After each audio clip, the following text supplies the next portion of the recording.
welcome to Basketball Talk Pro. I'm Ron Ekker.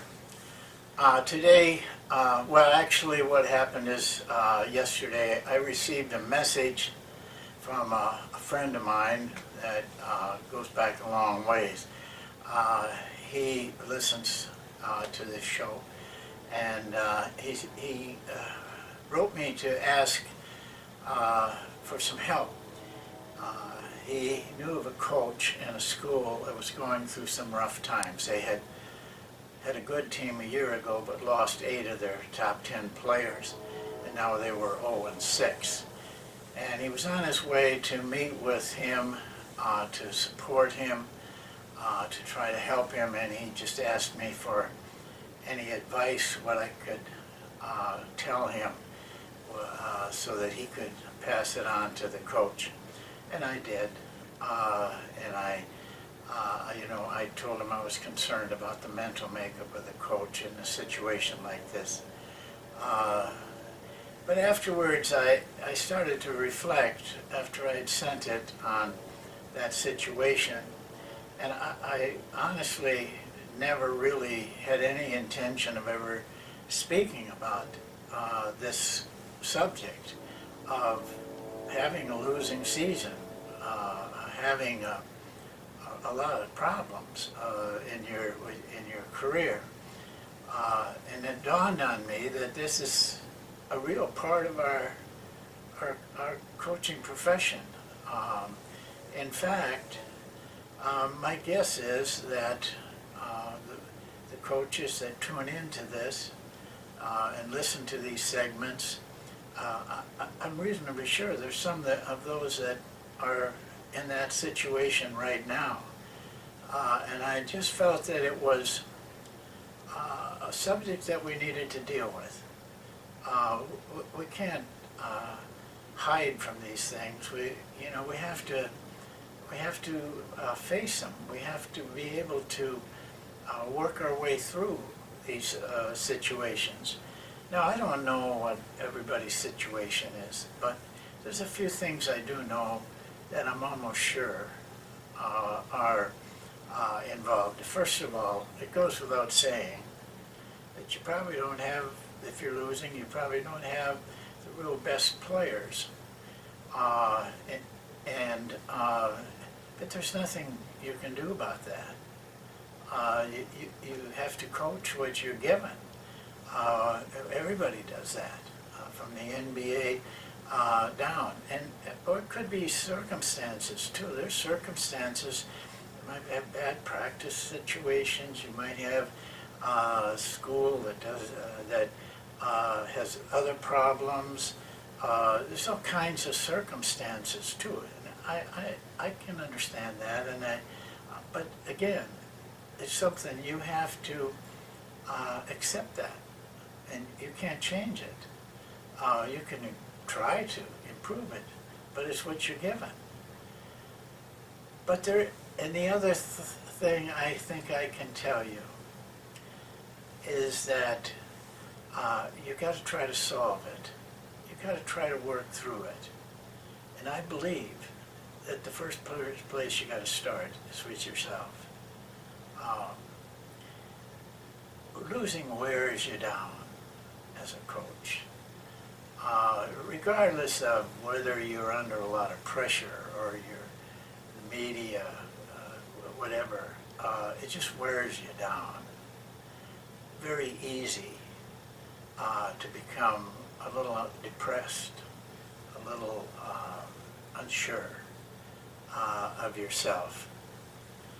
And that's where you really have to start. You can't change the players or the circumstances until you change yourself, first of all.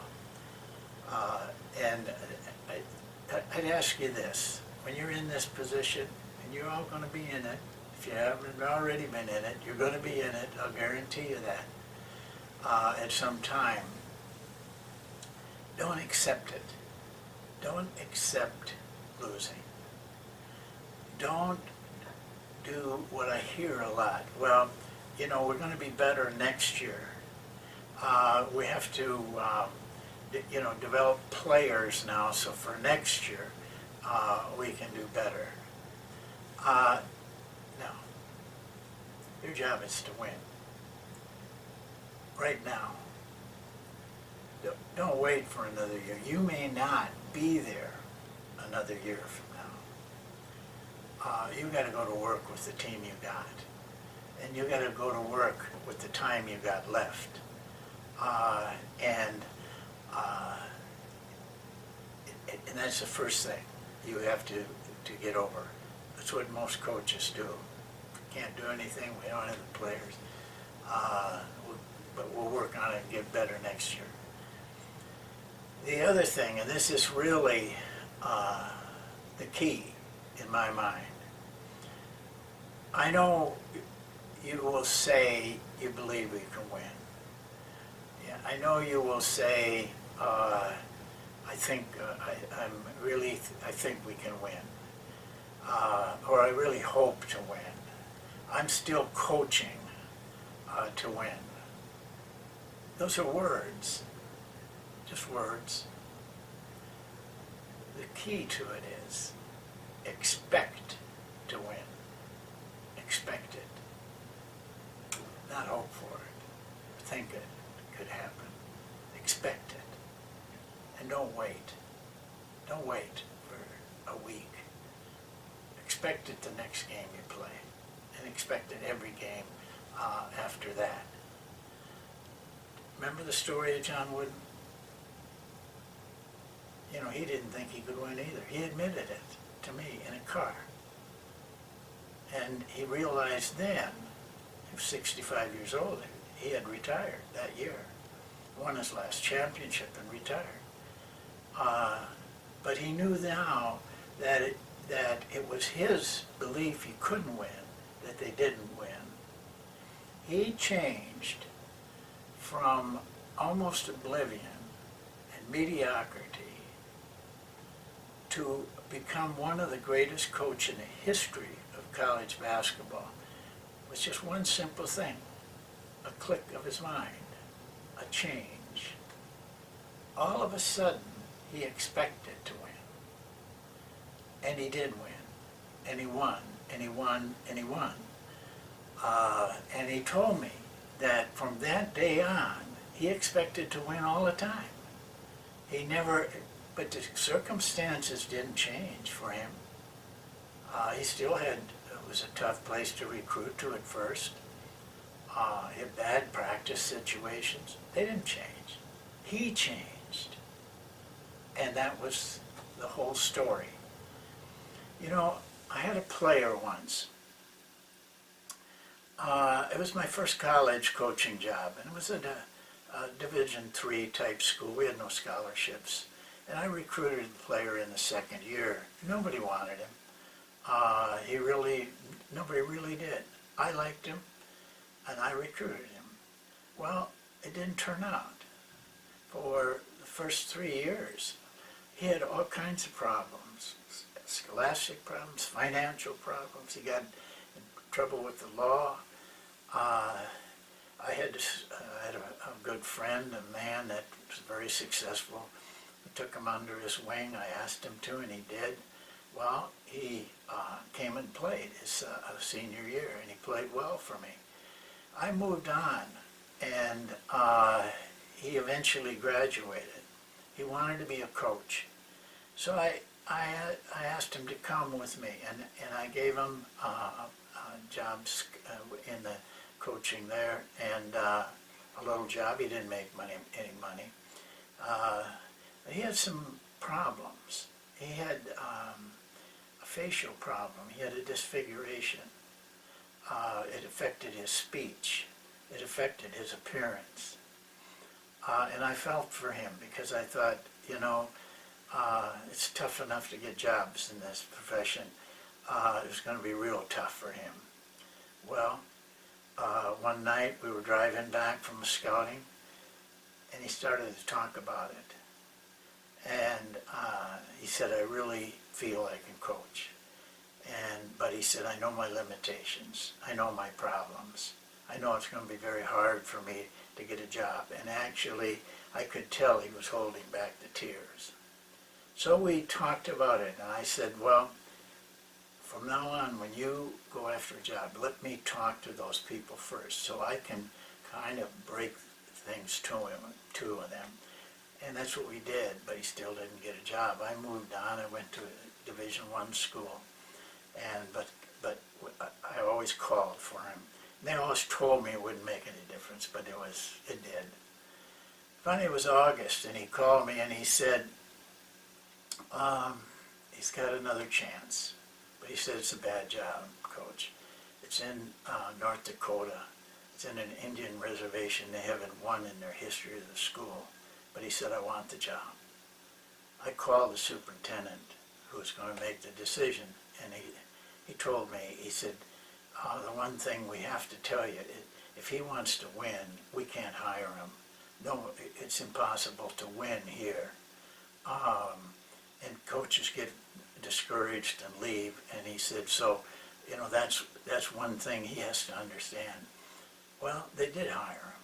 He went there, got in his little old car, all by himself, drove up to a place he didn't know anything about. I don't even think he knew what an Indian reservation was, to this little bitty school that was poor, had no money. Well, the season went on, and I didn't hear from him. Then at the end of our year, he called me, and I was curious. I said, how did it go? And he said, Coach, we won the state championship. I was taken back, and he said, we were 22-4. And you know something? The next year he repeated that, and then he got a job at another Indian reservation, and he went there and did the same thing. I don't think I ever knew of a season that he coached that he won less than 20 games. He became a winning machine and worked his way to a Division I school with all of these shortcomings. What was the difference? You know what it was? This guy expected to win. He was surprised when they lost. He didn't worry about the players. He didn't worry about the circumstances. He just believed every game they were going to win. Amazing story, that guy. Well, you don't have to take my word for how I feel about the coach's mental framework in losing when you're in tough times. But, if you read, there's all kinds of literature. Read biographies. Read Abraham Lincoln.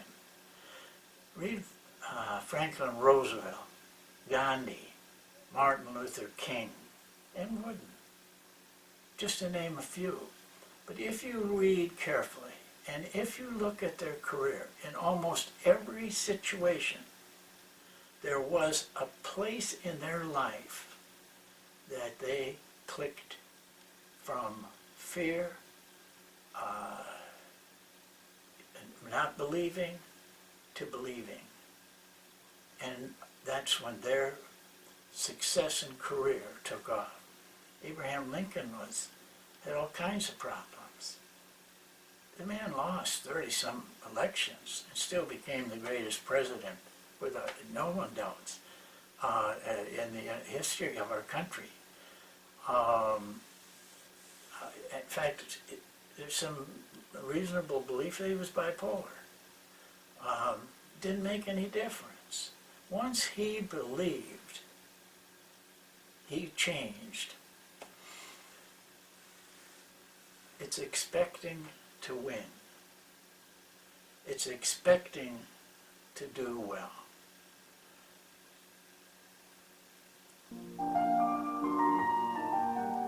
Thanks for watching.